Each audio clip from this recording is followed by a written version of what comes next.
હવે આગળ વાત કરીએ તો અમદાવાદ પ્લેન ક્રેશ દુર્ઘટનાના પ્રાથમિક તપાસ રિપોર્ટમાં ચોંકાવનારા ખુલાસા થયા છે. એઆઈબીએ જાહેર કરેલા 15 પેજના રિપોર્ટમાં અનેક ખુલાસા થયા. વિમાનના બંને એન્જિન એક સાથે બંધ થઈ જતા બની હતી ઘટના. ટેક ઓફ કર્યા બાદ એક પછી એક બંને એન્જિન બંધ થયા હતા. કોકપિટ વોઇસ રેકોર્ડિંગમાં પાયલટ વચ્ચેની વાતચીત રેકોર્ડ થઈ હતી. એક પાયલટે અન્યને પૂછ્યું કે તમે ફ્યુઅલ કેમ બંધ કરી દીધું. બીજા પાયલટનો જવાબ હતો મેં નથી કર્યું. વાતચીતમાં થોડા સેકન્ડમાં પ્લેનની સ્પીડ ધીમી થઈ ગઈ હતી.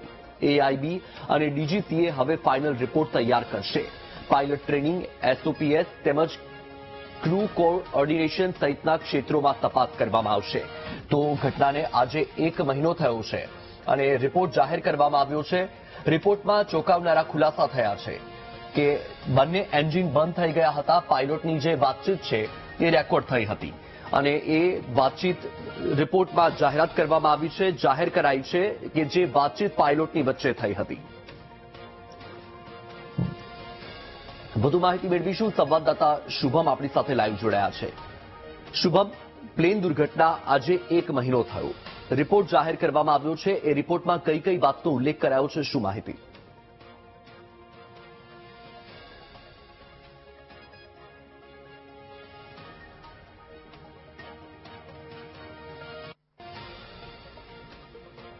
જી શુભમ.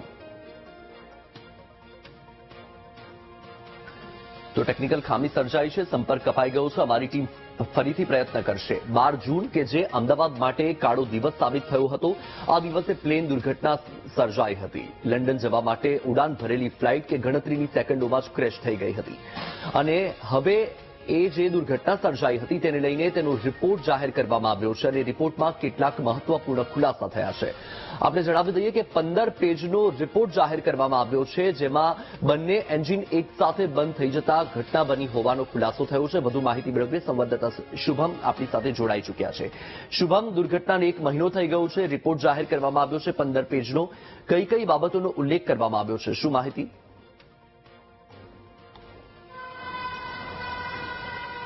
ચોક્કસ વત્સલ, જે ઘટના બની આજથી 1 મહિના પૂર્વે અમદાવાદ એરપોર્ટ નજીક આ દુર્ઘટના બની હતી, જેમાં પ્લેનમાં સવાર તમામ એક વ્યક્તિ સિવાય તમામ લોકોના છે તે મોત નીપજ્યા હતા.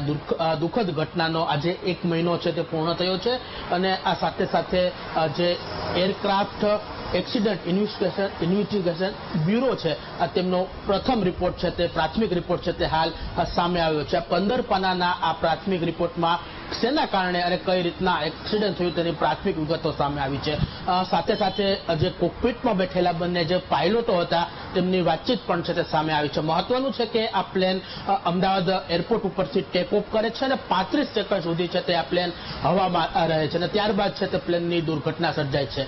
પ્રથમ જે માહિતી સામે આવી રહી છે આ રિપોર્ટ મુજબ, તે મુજબ જે ફ્યુલ જે એન્જિનને મળતા હોય છે, આ એન્જિનમાં ફ્યુલ મળતું રહે તે માટેની જે સ્વિચ હોય છે, આ સ્વિચ અચાનકથી છે તે રનિંગ પોઝિશનમાંથી કટ ઓફ પોઝિશનની અંદર આવી ગઈ હતી, જેને કારણે પ્રથમ અને બીજું આ બંને એન્જિનો છે તે અચાનક બંધ થઈ ગયા હતા. જોકે પાયલોટોએ છે તે આ બંને એન્જિન ફરી શરૂ કરવાના પણ પ્રયત્નો કર્યા હોવાનો આ રિપોર્ટમાં ઉલ્લેખ છે, જેમાં એક પણ એન્જિન ફરીથી શરૂ ના થતા આ પ્લેન છે તે દુર્ઘટનાગ્રસ્ત બન્યું હતું. સાથે સાથે જે ઓડિયો ક્લિપ વાયરલ જે સામે આવી છે કે જેમાં પ્લેનના એન્જિન બંધ થતા એક પાયલોટ છે તે અન્ય પાયલોટને પૂછે છે કે તે એન્જિન બંધ કર્યું, ત્યારે બીજો પાયલોટ કહે છે કે ના, મેં એન્જિન બંધ નથી કર્યું. એટલે ચોક્કસથી જે પ્રાથમિક માહિતી સામે આવી રહી છે કે તે કોઈ ટેકનિકલ કારણોથી આ જે ફ્યુલ મળતું હતું, જે એન્જિનને ફ્યુલ મળતું હતું તે મળવાનું બંધ થયું, જેને કારણે થ્રસ્ટ એટલે કે જે પાવર મળવો જોઈએ એન્જિનને એ પાવર મળવાનું બંધ થતા પ્લેન હવામાં જવાને બદલે